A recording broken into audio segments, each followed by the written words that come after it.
दोस्तों, रात सोने से पहले कुछ ऐसे छोटे मगर बहुत बड़े अमल हैं जो अगर हम रोज करें तो जिंदगी सुकून, रहमत और बरकतों से भर जाएगी। पहला अमल, सोने से पहले वुजू, पवित्रता करके सोना।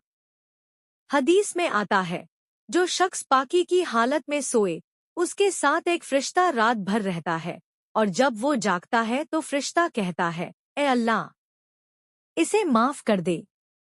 दूसरा अमल, सूरह अल-इखलास, अल-फलक और अन्नास तीनों पढ़कर अपने जिस्म पर दम करना। नबी हर रात सोने से पहले ऐसा किया करते थे। तीसरा अमल, दरूद शरीफ पढ़ना, क्योंकि दरूद वह खुशबू है जिससे दिल और रूह महक जाती है और जो रात दरूद के साथ सोए उसकी रात इबादत में लिखी जाती है।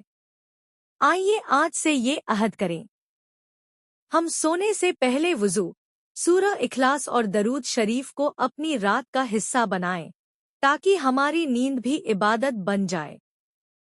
अल्लाह हमें इन सुन्नतों पर अमल करने की तौफीक दे। आमीन।